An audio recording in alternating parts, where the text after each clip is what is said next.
د شال ټلویزیون قدرمن لیدونکو سلامونه. پام وکړئ د دې مهال لنډو خبرونو ته. نړیوال بانک افغانستان کې د خپلو پاتې پورونو د ورکړې لړۍ پیلوي. د طالبانو حکومت د مالیې وزارت د یوې اعلامیې په خپرولو سره ویلي چې نړیوال بانک په افغانستان کې د خپلو پاتې پورونو د ورکړې لړۍ پیلوي. د شرکتونو دغه پورونه به په 4 پړاوونو کې له مالیې وزارت سره په همغږۍ ورکړل شي. یاد وزارت د نړیوال بانک له یادې پریکړې هرکلی کړی او زیاته کړې ده چې د یاد بانک دغه ګام به د کاري زمینې برابرولو او د ملي اقتصاد په وده کې مهم رول ولري. نړیوال بانک افغانستان کې له لوجستیکي او رغنیزو شرکتونو څخه د تثبیت شویو ارقامو له مخې $50 میلیون پوره وړی دی. مولوي هدایت الله بدري د کاني موادو د کارپوهانو نړیواله غونډه کې د ګډون لپاره ایران ته تللی. د طالبانو حکومت د کانونو او پټرولیم وزیر مولوي هدایت الله بدري د کاني موادو د کارپوهانو په 2مه نړیواله غونډه کې د ګډون لپاره ایران ته تللی. ټاکل شوي چې نوموړی به په دغه کانفرنس کې له پانګوالو او شرکتونو له استازو سره د افغانستان په کاني ظرفیتونو او پانګونې پر موجودو فرصتونو خبرې وکړي. د یادونې وړ ده چې ایران له طالبانو حکومت سره نږدې سوداګریزي او سیاسي اړیکې لري او تر دې وړاندې هم افغانستان کې د قانونو په برخه کې د همکارۍ په موخه له خپل چمتووالي څخه خبر ورکړی و. مولوي امیر خان متقي سبا د افغانستان، چین او پاکستان په 3 اړخیزه ناسته کې د ګډون لپاره چین ته ځي. ټاکل شوي چې د طالبانو حکومت بهرنیو چارو وزیر امیر خان متقي سبا یعنې سه شنبه د افغانستان، چین او پاکستان په 3 اړخیزه ناسته کې د ګډون لپاره چین ته ولاړ سي. د دې ناستې هدف د 3 اړخیزو اړیکو پیاوړتیا، امنیتي وضعیت او اقتصادي او سوداګریزې اړیکې ګڼل شوي دي.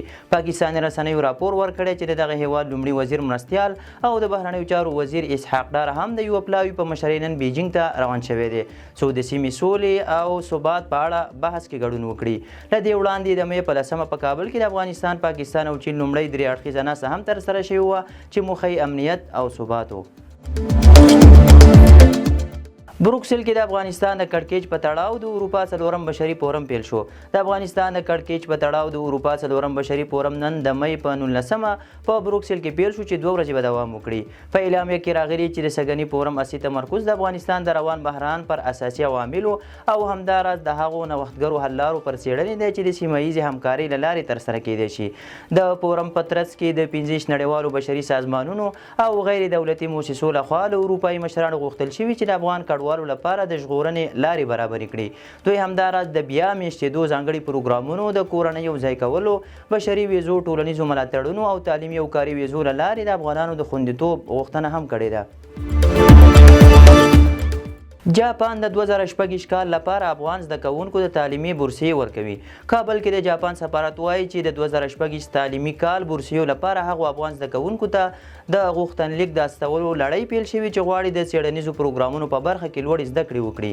یاد سفارت په یوه خبرپاڼه کې ویلي چې د غوښتنلیک لړۍ او ازموینه په افغانستان کې د آغا خان بنسټ په همغږۍ ترسره کوي چې د روانې مې میاشتې 21مه د غوښتنلیکونو د سپارلو وروستۍ نیټه ده. د لیسانس، ماسټرۍ او دوکتورا دغه بورسیې د جاپان د پوهنې، کلتور، سپورټ، ساینس او ټیکنالوژۍ وزارت لخوا چمتو شوي دي، خو دا یې نه ده په ډاګه کړې چې څومره افغان زده کړیالان به ومني. چین افغانستان کې د تازه میوو لپاره 3 لویې سړې خونې جوړوي.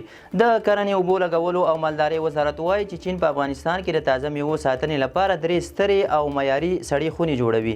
د کرنې وزارت په خبرپاڼه کې راغلي چې کابل کې د چین سفارت اقتصادي سلاکار ما چینګوانګ او اقتصادي سکرتر شو جنګجي د دغه وزارت د مرستیال باز محمد فیضان سره لیدنه کې ویلي چې د دغو سړو خونو د جوړولو طرحه بشپړه شوې او له تخنیکي ارزونې وروسته به عملي چارې پیل شي.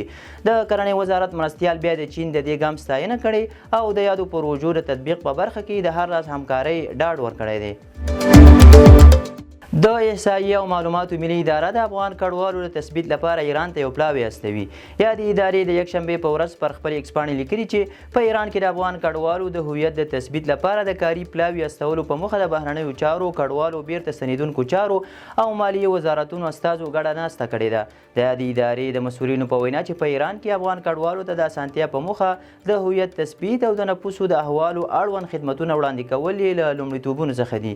دا په داسې حال کې ده چې 13 ورځ د طالبانو حکومت د بهرنیو چارو وزیر مولوي امیر خان متقي ایران ته د خپل سفر په ترڅ کې د دې هیواد د بهرنیو چارو له وزیر سید عباس عراقچي سره وکتل. مولوي امیر خان متقي ویلي و چې دوی ژمن دي چې خپلو کډوالو هیوادوالو ته په وطن کې د بیا میشتېدو زمینه برابره کړي او له ایراني لوري هم وغوښتل چې افغان کډوال په تدریجي ډول افغانستان ته ستانه کړي. جو بایډن په پروستات سرطان اخته شوی دی. د امریکا پخوانی ولسمشر جو بایډن د پروستات پر سرطان اخته او هډوکو ته خپور شوی دی. د رویټرز راپور له مخې جو بایډن او کورنۍ له ډاکټرانو سره د درملنې پر لارو چارو غور کوي. راپور کې راغلي نوموړي 2 ورځې وړاندې وروسته له هغه معاینات وکړل چې د تشو امتیازو سیستم کې د سرطان ځینې نښې څرګندې شوې. د هغه زوی جوزف روبین بو بایډن هم په 2015 کال کې د سرطان له امله مړ شوی و. پروستات سرطان د نارینه‌و یو عام سرطان دی چې د پروستات په نوم غدې کې پیدا کیږي چې د مثانې لاندې پرته ده او د سپرم د تغذیې لپاره مایع تولیدوي. د دغه سرطان له امله ناروغ ته د تشو امتیازو زیاتوالي ستونزه راولاړیږي. د شا مثانې او پښو د درد ترڅنګ د پښو بېحسي هم رامنځته کوي. ایران ویلي چې د افغان کډوالو د وضعیت ارزونې لپاره پر ځانګړو پلانونو کار کوي. د ایران حکومت ویاندې فاطمه مهاجرانی ویلي چې هیواد د افغان کډوالو د تنظیم او سمون لپاره د ځانګړو تګلارو ترڅنګ یو شمیر پلانونه لري چې له همدې امله په پولو کې د پرتو ولایتونو اړوند ادارو ته لازمي لارښوونې کړي دي.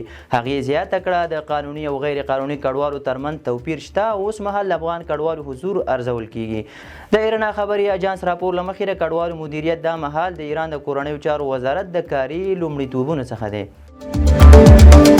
ایران ویلي په هر ډول شرایطو کې د یورانیمو غني کولو ته دوام ورکوي.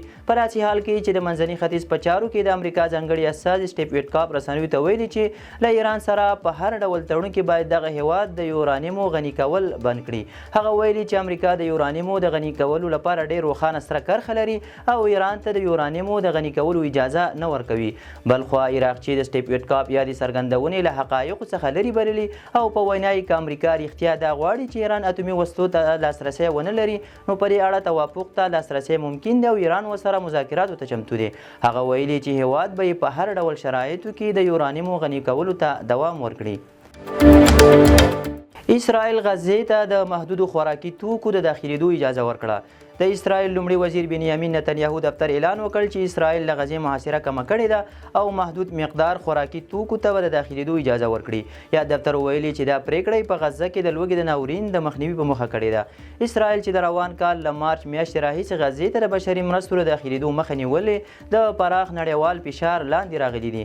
غزه کې د لوږې له امله د ماشومانو په ګډون 50 تنه مړه شوي او نږدې 290 زره ماشومان د مرګ له ګواښ سره مخ دي. د اسرائیل پوځ لخوا دا مهال په شمالي او سویلي غزه کې پراخ ځمکني عملیات هم روان دي. د شاه ټلویزیون قدرمند اوریدونکو دا د دې مهال لنډ او مهم خبرونه تر بیا ښه وخت.